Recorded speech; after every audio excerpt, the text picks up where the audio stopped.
Study आई8 में आपका स्वागत है। आज हम 21 जून के करंट अफेयर्स के वीडियो को लेके आए हैं। वीडियो शुरू करने से पहले आप मेरे चैनल को लाइक, सब्सक्राइब और शेयर करें।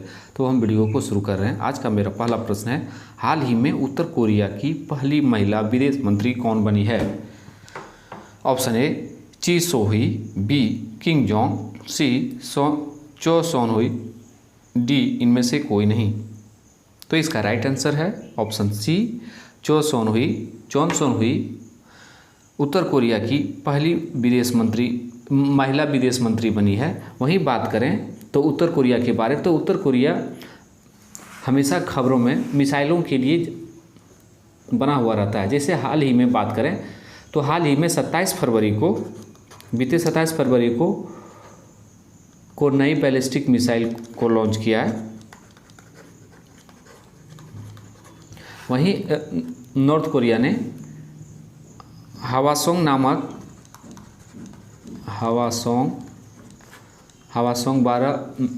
नामक एक इंटरमीडिएट रेंज का बैलिस्टिक मिसाइल का भी परीक्षण किया है।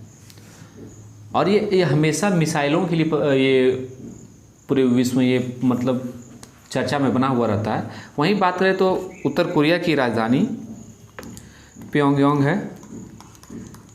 है। किम जोंग यहाँ के सर्वोच्च नेता हैं।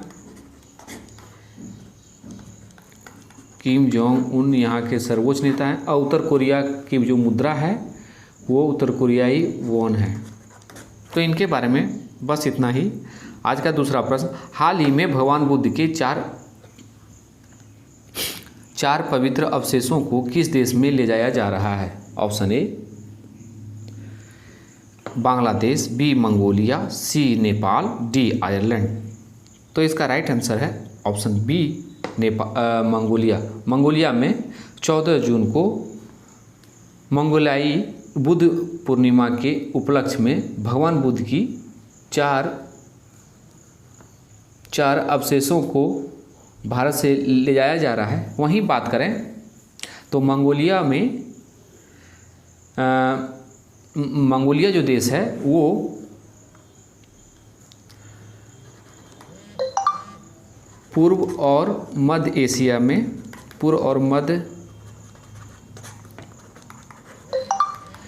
एशिया का लैंडलॉक कंट्री है। मतलब भूमि से घिरा हुआ देश है। और इसका जो राजधानी है ये उलन बतौर है। मंगोलिया में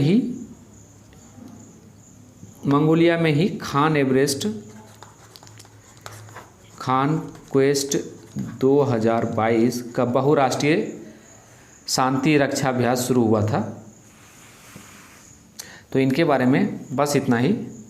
आज का तीसरा प्रश्न, सोमालिया के नए प्रधानमंत्री कौन बने हैं? Option A Mohamed Hussein Roble, B Hamza Abdi Barre, C Hassan Sheikh Mohamud, D इनमें से कोई भी नहीं। तो इसका राइट आंसर है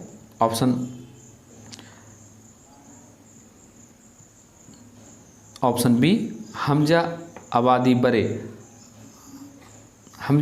बरे सोमालिया के नए प्रधानमंत्री बने हैं।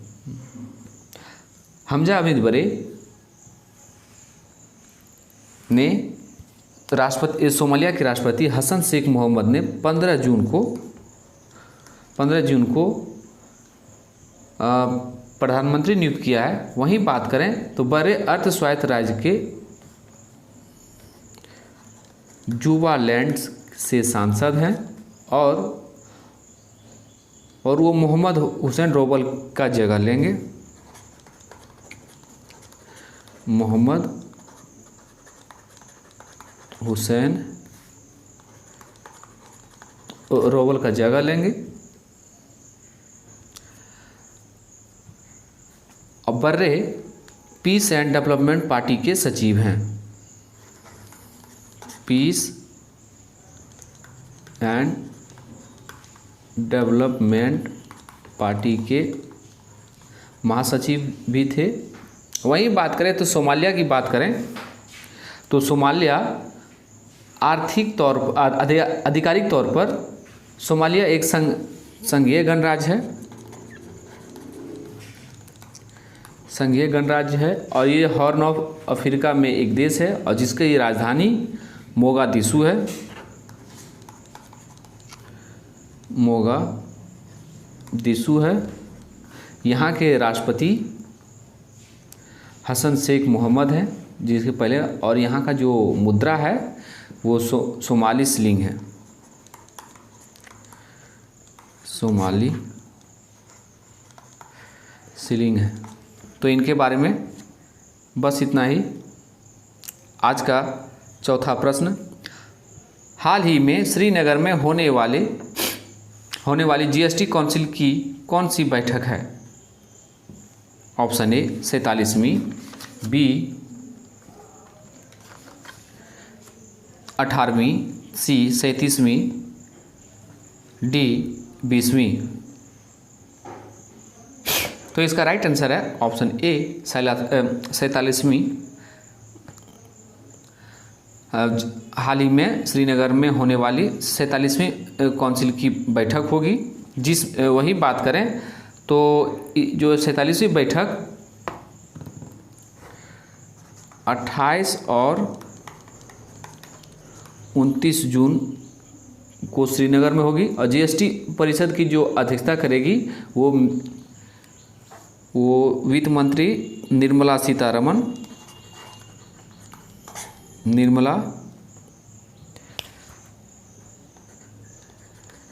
सीतारमन के द्वारा किया जाएगा, जो भारत की वित्त मंत्री है। वहीं बात करें तो जीएसटी 1 जुलाई 2017 को शुभारंभ होने से पहले यह 14वीं और 18वीं में भी आयोजित की गई थी। वहीं बात करें तो जम्मू कश्मीर के बारे में कुछ और जान लें जो करंट अफेयर्स इंपॉर्टेंट रहेंगे कि जम्मू कश्मीर में जम्मू का जो पहला सौर ऊर्जा प्लांट जो है पुलवामा जिले के पंपोर में स्थापित किया जा रहा है। पुलवामा के पंपोर में स्थापित किया जा रहा है। यह जो होगा यह 10 मेगावाट बिजली उत्पादन करेगा। और जम्मू कश्मीर में ही एक और समिट हुआ था जिसको कहा जाता है जिसका नाम है गल्फ बिजनेस समिट, का भी आयोजन जम्मू कश्मीर में किया गया था। और जम्मू कश्मीर के बारे में और जान लें कि जम्मू कश्मीर दुनिया का सबसे बड़ा इग्लू कैफ़े भी खोला गया है। इग्लू कैफ़े भी खोला गया है। और उत्तर भारत का पहला औद्योगिक बायोटेक पार्क जम्मू कश्मीर में ही खोला गया है। उत्तर भारत का पहला औद्योगिक पार्क जम्मू कश्मीर में खोला गया। और वही बात करें कचोट उत्सव जो प्राचीन नाग संस्कृति का प्रतीक है वो भी जम्मू कश्मीर में मनाया गया। और women safety squad Jammu Kashmir में शुरू किए गए हैं। तो इनके बारे में बस इतना ही। आज का 5वां प्रश्न, हाल ही में कौन से देश के तट पर खोजा गया दुनिया का सबसे बड़ा पौधा? Option A Pakistan, B Australia, C Bharat, D America. तो इसका राइट आंसर है ऑस्ट्रेलिया।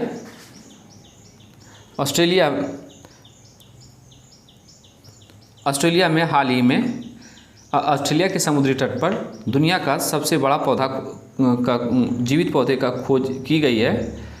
वहीं बात करें तो विशाल समुद्री घास और एक समुद्री फूल वाला एक पौधा है जिसे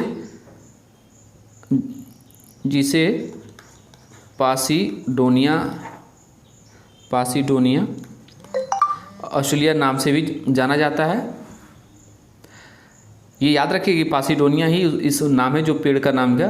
और सार्कवे में यह 112 मील मतलब 180 किलोमीटर से अधिक तक में ये फैला हुआ है ऑस्ट्रेलिया में। और यह जो जंगल जो है विश्व धरोहर के रूप में यह संरक्षित भी है। वहीं बात करें मतलब ऑस्ट्रेलिया के बारे में और जान लें कि एंथनी अल्बनीज़, पिछले वीडियो में हमने चर्चा किया था कि एंथनी अल्बनीज़ ऑस्ट्रेलिया के 31वें प्रधानमंत्री बने हैं और ऑस्ट्रेलिया के प्रधानमंत्री ने 2030 तक उत्सर्जन लक्ष्य में कमी करने को लेकर 43% तक बढ़ा दिया है। वहीं बात करें ऑस्ट्रेलिया में कोआला प्रजाति होता है, एक जानवर है, कोआला प्रजाति की एक जानवर जो ऑस्ट्रेलिया के लुप्त प्राय में घोषित कर दिया गया है, जो बहुत आए दिन में बहुत वो कम मात्रा में पाया जा रहा है, इसलिए वहाँ घोषित कर दिया गया है। वहीं बात करें भारत ने ऑस्ट्रेलिया के साथ एयर बबल समझौते पर हस्ताक्षर किए।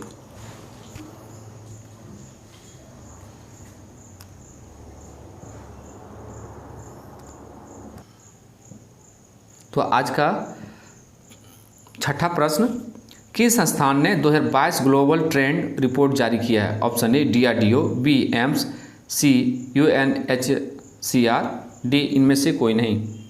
तो इसका राइट आंसर है ऑप्शन सी UNHCR।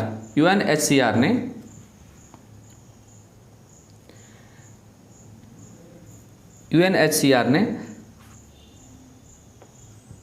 संयुक्त राष्ट्र शरणार्थी एजेंसी ने ग्लोबल ट्रेंड रिपोर्ट जारी की है। वहीं बात करें इस रिपोर्ट के अनुसार विश्व स्तर पर अब 10 करोड़ लोगों में 10 करोड़ लोग अपने घर से भागने को मजबूर हो गए हैं। UNHCR ने दुनिया भर में खाद्य असुरक्षा, जलवायु संकट, यूक्रेन में युद्ध और अफ्रीका से अफगानिस्तान तक अन्य आपात स्थितियों के कारण ये कारणों का रूप का उजागर किया है। वहीं बात करें तो UNCHR का हेडक्वार्टर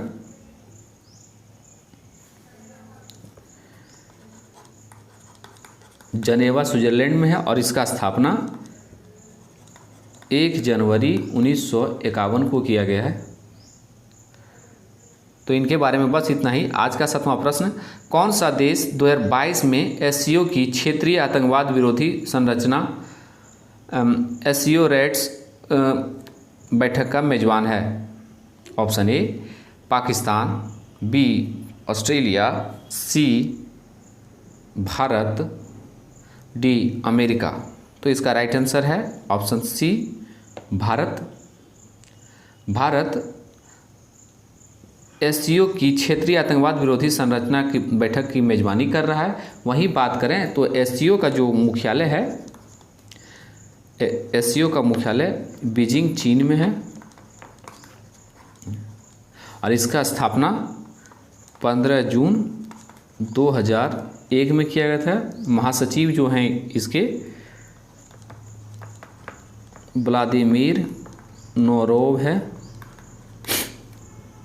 तो इनके बारे में बस इतना ही। आज का 8वां प्रश्न, कौन सा संस्थान विभाग हर साल लागत मुद्रास्फीति सूचकांक कॉस्ट इन्फ्लेशन इंडेक्स CII अधिसूचित करता है? Option A income tax department, B केंद्रीय अप्रत्यक्ष बोर्ड, सी GST, डी सब सही है।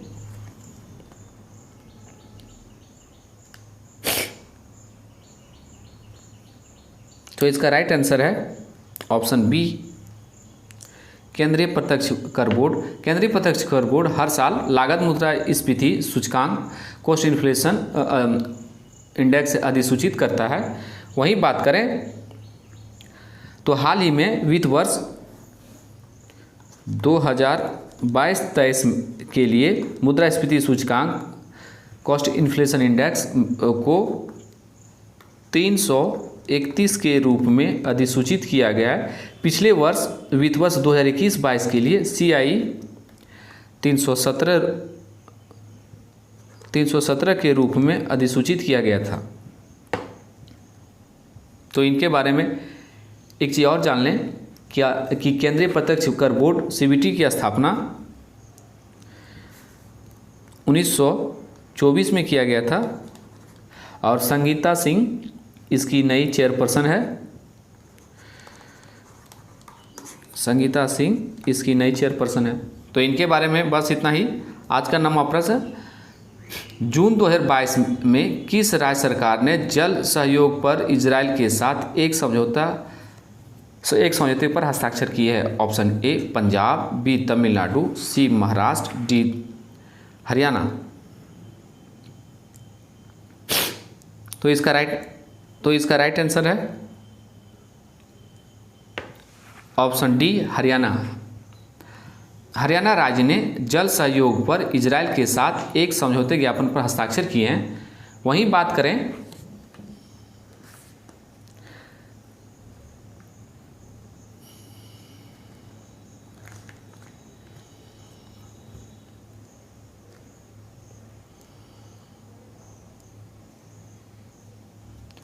करें तो हरियाणा और इजराइल की सरकार ने 15 जून 2022 को एकीकृत जल प्रबंधन और क्षमता निर्माण करने के लिए एक संयुक्त उद्घोषणा पर हस्ताक्षर किए हैं। वहीं एक घोषणा पर बात करें तो भारत में जो इजराइल के राजदूत हैं इनायत सोलिन और हरियाणा सरकार ने जल सिंचाई विभाग पर हस्ताक्षर किए हैं। और इनके बारे में और विस्तार से जाने क्या है कि इजराइल के बारे में कि भारत और इजराइल के बीच 30 साल के राजनयिक संबंध का चिन्ह के रूप में हस्ताक्षर किए गए थे और यह स्मारक हस्ताक्षर किए गए थे और ये राजनयिक संबंधों को चिन्हित करने के लिए एक स्मारक लोगो को लॉन्च किया है। इस लोगो में अशोक चक्र और डेविड्स का सितारा भी शामिल है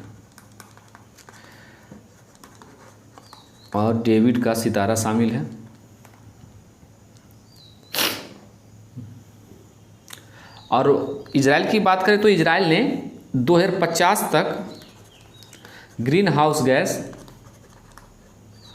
हाउस गैस उत्सर्जन को कम करने की राष्ट्रीय योजना की घोषणा की है। वहीं बात करें तो भारत ने इजराइल से कई इजरायली हथियार भारतीय सेना में शामिल किए गए हैं, जैसे फॉल्कॉन आवाकाश, हेरॉन ड्रोन, हारो, सर्चर ड्रोन और spider anti aircraft missile system भी भारतीय सेना में शामिल किए गए हैं। तो इनके बारे में बस इतना ही। आज का 10वां प्रश्न, 2022 sky tax world airport awards में किस हवाई अड्डे को भारत और दक्षिण एशिया के सबसे श्रेष्ठ क्षेत्रीय हवाई अड्डे से सम्मानित किया गया है? ऑप्शन ए राजीव गांधी अंतर्राष्ट्रीय हवाई अड्डा हैदराबाद, बी CSM छत्रपति शिवाजी महाराज अंतर्राष्ट्रीय हवाई अड्डा मुंबई, सी इंदिरा गांधी अंतर्राष्ट्रीय हवाई अड्डा दिल्ली, डी कैंपगोड़ा अंतर्राष्ट्रीय हवाई अड्डा बेंगलुरु। तो इसका राइट आंसर है ऑप्शन डी, कैंपगोड़ा अंतर्राष्ट्रीय हवाई अड्डा को भारत और दक्षिण एशिया के सबसे श्रेष्ठ क्षेत्रीय हवाई अड्डा से सम्मानित किया गया है। वहीं बात करें तो बेंगलुरु के कैंपगोड़ा अंतर्राष्ट्रीय हवाई अड्डे को 2022 के स्काई वर्ल्ड एयरपोर्ट अवार्ड्स में भारत और दक्षिण एशिया का सबसे श्रेष्ठ हवाई अड्डे का खिताब जीता है। वहीं बात करें तो इनके बारे में तो यह वैश्विक स्तर पर किए गए सर्वेक्षणों में ग्राहकों की प्रतिक्रिया पर आधारित होता है ये। ये ग्राहकों की प्रतिक्रिया पर आधारित होता है। इसका समारोह का आयोजन पेरिस में किया गया था। और वहीं बात करें तो पिछले दिनों 22 मार्च को बेंगलुरु हवाई अड्डे ने विंग्स इंडिया अवार्ड्स में सबसे श्रेष्ठ हवाई अड्डे का पुरस्कार भी जीता है। ये बेंगलुरु हवाई अड्डे सबसे श्रेष्ठ पुरस्कार भी जीता है। तो इनके बारे में बस इतना ही। आज का 11वां प्रश्न, कौन सा राज्य बालिका पंचायत शुरू करने वाला देश का पहला राज्य बन गया है? और यह मेरा अंतिम प्रश्न है। Option A Gujarat, B Rajasthan, C Uttar Pradesh, D Bihar. तो इसका राइट आंसर है ऑप्शन ए गुजरात। गुजरात देश का पहला राज्य बन गया है जो बालिका पंचायत शुरू करने वाला ये शुरू किया है। यह जो ये बालिका पंचायत है, यह लड़कियों की एक पंचायत है जिसका उद्देश्य लड़कियों के सामाजिक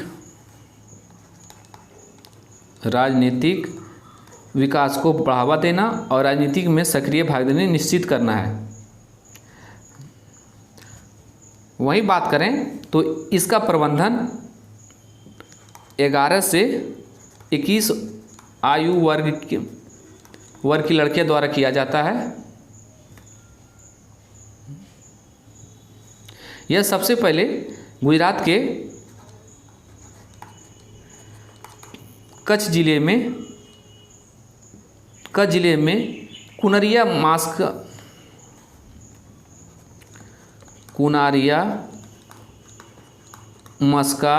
मोटा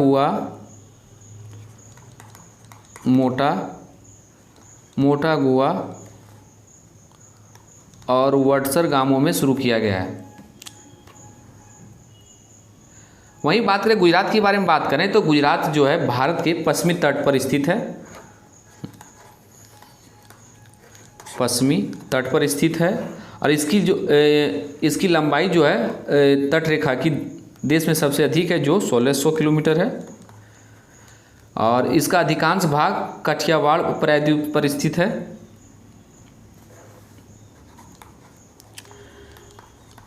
काठियावाड़ प्रायद्वीप पर स्थित है और इसकी जो राजधानी है गुजरात की वो गांधीनगर है। और यहाँ के राज्यपाल आचार्य देवव्रत हैं। अब भूपेंद्र भाई पटेल यहाँ के मुख्यमंत्री हैं। और यहाँ का जो सेक्स रेशियो है ये 2011 की जनगणना अनुसार बात करें तो 919/1000 है। गुजरात के बारे में और कुछ जान लें कि गुजरात में हाल ही में उत्कर्ष समारोह का आयोजन भरूच में किया गया था जिसका उद्घाटन प्रधानमंत्री नरेंद्र मोदी ने किया था। वहीं बात करें तो पोरबंदर में वार्षिक माधवपुर